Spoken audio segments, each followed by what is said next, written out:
सुनील शर्मा जी, ललिता जी, राधा वल्लभ श्री हरिओम। गुरुदेव आपके चरणों में कोटि कोटि प्रणाम। गुरुदेव भगवान, अहम भाव की सूक्ष्मता को कैसे समझे? इसको जड़ से समूल नाश करने का सरलतम उपाय क्या है? जब हमें किसी दूसरे में दोष दिखाई देने लगे तो समझ लेना गुणाभिमान जागृत हो चुका है। जब हमको अपने गुणों में सुखानुभूति होने लगे, मेरा नियम इतना, मैं ऐसा कर रहा हूँ, मैं ऐसा कर लूंगा, मैंने ऐसा ऐसा किया, ये अहम का लक्षण है। जब ये बात आए कि देखो गुरुदेव की कृपा, कैसी श्री जी की कृपा, कहाँ हम विषयी जीव और मुझे सतमार्ग मिला, मेरे से भजन बन रहा है, मेरे से अच्छे आचरण बन रहे हैं, ये केवल श्री जी की कृपा, गुरु जी की कृपा। बात वही है, अब इसमें अहम नहीं है। जहां किसी के आचरण देखकर अपने में श्रेष्ठता का भाव और उसके आचरणों में दोष दर्शन, छिद्रावेषण, मतलब कमी देखना, ये अभिमान का लक्षण है। इस अभिमान को जो पहचान ले उसे विवेक कहते हैं। विवेक जो सत्संग से, साधु समागम से, शास्त्र स्वाध्याय से प्रकट होता है, वही पहचान सकता है। विवेक, बुद्धि नहीं पहचान सकती। बुद्धि नहीं, बुद्धि तो सपोर्ट करती है। विवेक पहचानता है कि अच्छा ये अहम वृत्ति आई। अब उसके निवारण का उपाय है कि जब हम भगवद आश्रित नहीं थे, जब हम गुरु जी के आश्रित नहीं थे, तो हमारी दुर्दशा थी। तो अय अहम, इस समय तो स्फुरित होकर के जिस विषय को लेकर के गर्व कर रहा है, मद कर रहा है, ये तेरा व्यर्थ है। एकमात्र भगवान की कृपा ही हमें चला रही, हम किस बात का अहंकार करें? एकमात्र गुरु कृपा ही केवलम, वही हमें चला रही, हम किस बात का हम। जब तक भगवत चरणारविंद का दृढ़ आश्रय, गुरु चरणारविंद का दृढ़ आश्रय नहीं होता, तब तक ये अहम सुरक्षित बना रहता है। हाँ, थोड़ा बड़े से छोटा हो जाता है, जिसे सूक्ष्म कहते हैं। सूक्ष्म अहंकार जिस समय प्रियाजू के चरणों में समर्पित हुआ, कि फिर देर नहीं लगती स्वरूप प्राप्ति में। जो सहचरी स्वरूप, सखा स्वरूप, गोपी स्वरूप, जो भाव देह है, वो जब अहम पूरा समर्पित हो जाता है, बहुत समय लगता है, क्योंकि देहाभिमान बहुत पुष्ट है ना, कि मैं पुरुष हूँ, मैं स्त्री हूँ, ये देहाभिमान है ना। हाँ, ये देह शुद्ध विस्मरण हो जाएगा जिस समय अहम समर्पित हो जाएगा, और यथावत सारी चेष्टाएं होंगी। यही भगवान की सामर्थ्य है, वो हर समय अपने आराध्य देव में स्थित रहते हुए गृह कार्य वैसे ही करेगा जैसे एक संसारिक आदमी करता है। जैसे गोपी जनों को देखो चरित्र पढ़ के, लीपना, बुहारना, धान कूटना, रसोई मनिया करना, गऊ दुहना, मक्खन आदि सब निकालना, पूरी क्रिया, पति की सेवा करना, पुत्रों की सेवा, यथावत चेष्टाएं हो रही, लेकिन स्थिति वहां नहीं है। स्थिति श्री कृष्ण में है, मुरारी पादार्पित चित्त, क्योंकि अहम समर्पित हो गया श्री कृष्ण में। अब उनके सेवा पूरा ज्ञान है। न खल गोपिका नंदनो भवा, नखिल देहिना मंतरात्मदिक। प्रभु, मैं आपको जानती हूं कि आप केवल नंद नंदन ही नहीं है, यशोदा नंदन ही नहीं है, आप समस्त शरीरधारियों की आत्मा है। अखिल देहिना मंतरात्मदिक, जो समस्त देहधारियों की आत्मा है, मैं आपको जानती हूं। अर्थात परब्रह्म भाव, आत्मस्वरूप की अनुभूति और परम प्रेम, इसीलिए तो गोपी जनों की सबसे ऊंची स्थिति बताई गई है। तो ऐसा नहीं है कि अहम समर्पित हो जाने पर गृह कार्य कैसे होंगे, पूरे यथावत कार्य होते हैं, पर वो कार्य यंत्रवत होते हैं। जैसे यंत्री जैसे चलाना चाहता है, कठपुतली का नाच देखा है? बाहर से ऐसे पर्दा लगा था, जब हम बचपन में देखा था, और ऐसे एक मंच बना था, और 5-6 उसमें कठपुतली उतारी गई, और नचारा 5-6 आवाजें निकाल रहा है, लेकिन वो 5-6 नहीं है, एक ही व्यक्ति है। अंगुलियों में पीछे जब छोटे थे तो दौड़ के जाके देखा कि 5-6 लोग बोल रहे होंगे, वो अलग अलग आवाज निकाल रहा था, और अंगुलियों के अलग अलग इशारे से वो अलग अलग नाच रही थी। बस कुछ ऐसा ही है, एक ही परमात्मा माया का पर्दा लगा के सबको नचा रहा है, अलग अलग आवाजें निकाल रहा है, अलग अलग लीलाएं करवा रहा है, कहीं सृजन लीला, कहीं पालन लीला, कहीं संहार लीला, ये लीलाएं तो चल रही, पर एक ही, एक तो ऐसे उसी लीला में ये शरीर सम्मिलित हो गया। अहम प्रभु में समर्पित, अब यंत्रारूढ़ानि, जैसे यंत्र में आरूढ़ हुआ, तो जैसा यंत्री चाहता है वैसे ही, ऐसे ही हमारा जीवन फिर भगवान के द्वारा चलाया जाता है। बड़े बड़े जो महापुरुष हैं, चाहे गृहस्थी में चाहे विरक्ति में, अब उनका मन तो प्रभु में लगा है, तो फिर मन प्रभु में लगा है तो गृह कार्य कैसे होते हैं? बोले यही सामर्थ्य प्रभु की है। प्रभु में लगा हुआ मन संपूर्ण सम्यक रूप से वैसे ही गृह कार्य, ऐसा नहीं कि चीनी की जगह नमक डाल देगा, नमक की जगह चीनी, ऐसा नहीं है। स्थिति वहीं प्रभु में है और कार्य वैसे।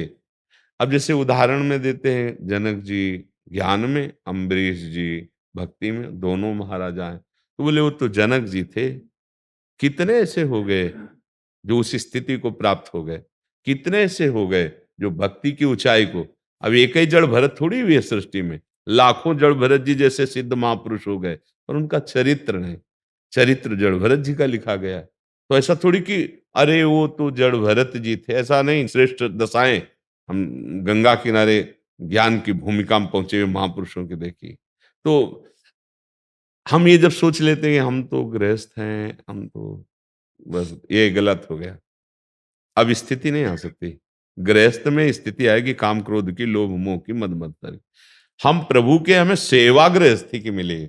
जैसे हम प्रभु के हैं तो हमें सेवा मिली समाज की, भजन करो, अनुभव करो, और वही अनुभव सब प्रदान, तपस्या करो और वही अनुभव सबको सेवा में समर्पित करो।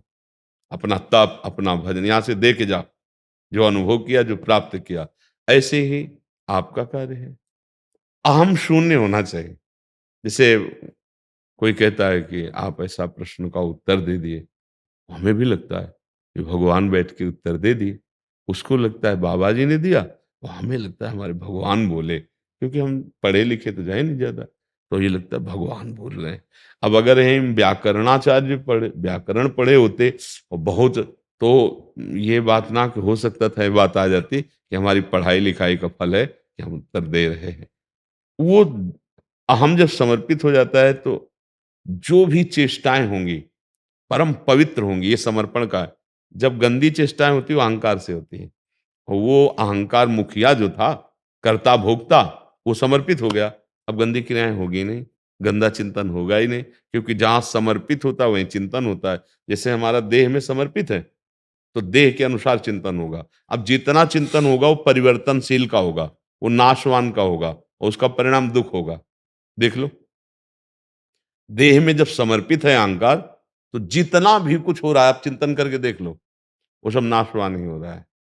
और जब अविनाशी में अहम समर्पित होता है तो क्रियाएं भले संसारिक हो, लेकिन वो चिदानंदमय स्थिति होती है। जब देह में अहम समर्पित है तो क्रियाएं भले भागवतिक हो, लेकिन स्थिति नहीं होगी। इसलिए सबसे खास विषय है देहाभिमान का गलित हो जाना, अभिमान का प्रभु में समर्पित हो जाना। यही दरबार दीन को आदर, रीति सदा चली आई। तो ऐसा देखो तुम कि हमारे इष्ट आराध्य देव हमको चला रहे हैं, हमारे प्रभु चला रहे हैं। देहाभिमान गुरु कृपा से गलित होता है महाराज। हाँ, जो उपासना मिली है, जो नाम मंत्र मिला है, तो हमारा तो है नहीं, हमारे गुरुदेव ने दिया। जो हम कर पा रहे हैं, अगर मेरे में सामर्थ्य होती तो पहले कर लेते। इसका मतलब ये सामर्थ्य गुरु जी ने दी, तो अभिमान है ही नहीं। ये तो प्रभु ने दी है, तो अभिमान है ही नहीं। जब ये होता है मैं करता हूं, अहंकार का लक्षण होता है। अहंकार विमूढ़ आत्मा करता हमिति मन्यते, मैंने किया, मैं ऐसा करूंगा, मैंने भोगा, मैं ऐसा भोगूंगा, ये अहंकार है। अगर ये आता है, हो जाता है गुरु कृपा, भगवत कृपा से ऐसा हो रहा है। जैसे कोई कहे कि आप तो बड़े भजनानंदी, बहुत अच्छे आचरण वाले हो, तो उसको एक हल्का सा जलन पैदा होगी कि आप नहीं जानते हो मैं कितना अधम हूं। अगर जो कुछ भी है तो गुरुदेव की कृपा है, ये प्रभु की कृपा, तो वो अहंकार नहीं। और जब अच्छा लगने लगे, बड़ाई जब कोई करे और हमें अच्छा लगे, तब समझो अहंकार रूपी रोग बढ़ रहा है। बड़ा सूक्ष्म है ये।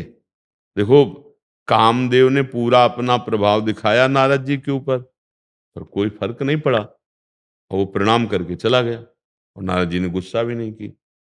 अब ये इतनी अंदर अहंकार की वृत्ति पुष्ट हुई इससे, काम विजय से। भगवान शंकर के पास जाके कहा कि प्रभु हमने तो काम पर विजय प्राप्त कर ली। तो उन्होंने कहा ये बात तो ठीक है। वो बोले प्रभु क्रोध भी नहीं किया। ऐसा क्यों बता रहे हैं? कि आप काम विजयी तो हो, लेकिन आपने काम को भस्म कर दिया था, क्रोध कर दिया था। तो भगवान शंकर ने कहा देखो ये किसी से कहना मत, ये जो आप हमसे कहे चल गया कोई बात नहीं, अब किसी से मत कहना, नहीं तो हानि हो जाएगी आपकी। नारद जी के अंदर जो अहम स्फुरित हुआ उसको उल्टा समझ में आने लगा। अहम को उल्टा समझ में आया कि हमारी बड़ाई ये सह नहीं पा रहे, इसीलिए ऐसा कह रहे हैं। प्रणाम।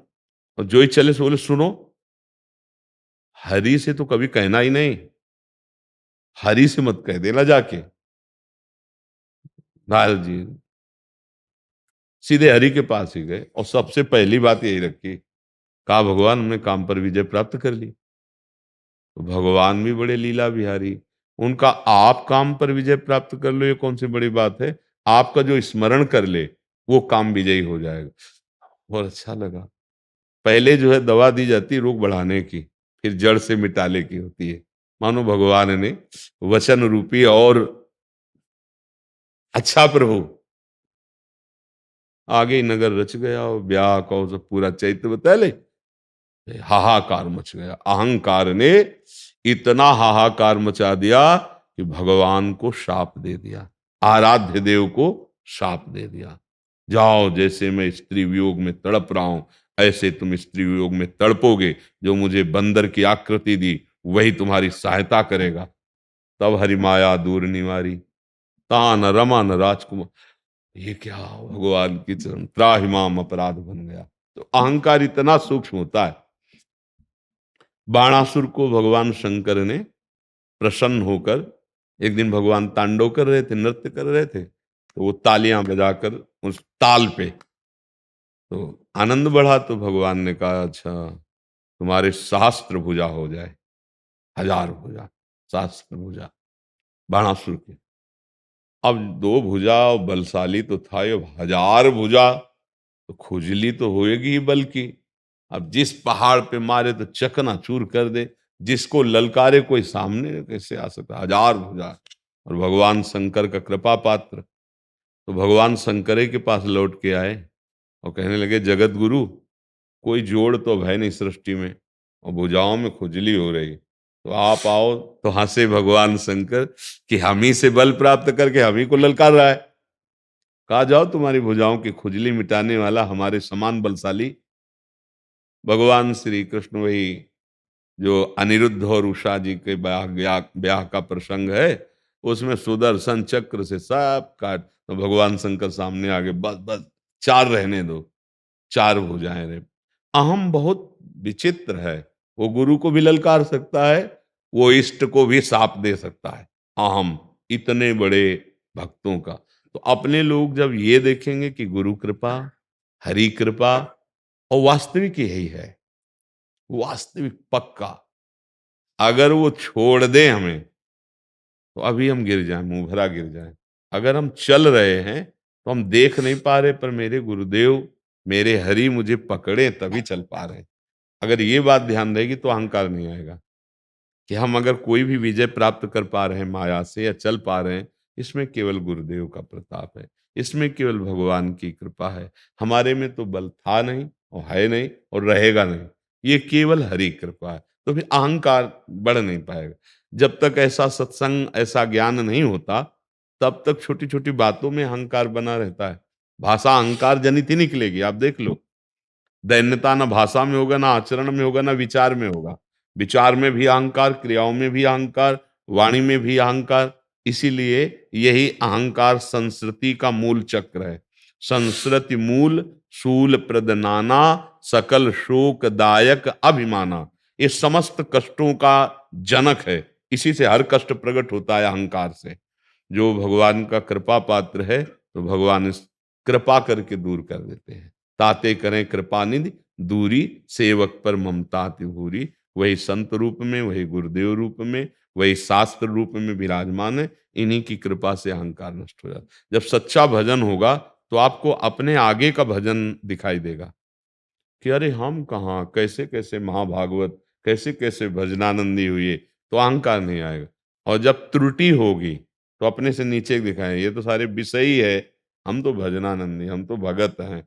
गड़बड़ हो गया, अब गड़बड़ हो जाएगा, अब आपका भजन छूटेगा और आप गिरोगे, क्योंकि अहंकार आया तो मतलब पतन हुआ पक्का। और पतन से बचना है तो मामे वे प्रपद्यन्ते माया में तामते, भगवान की शरणागति, गुरु की सदैव दैन्य रहो, तो फिर आपकी परीक्षा भी नहीं होगी।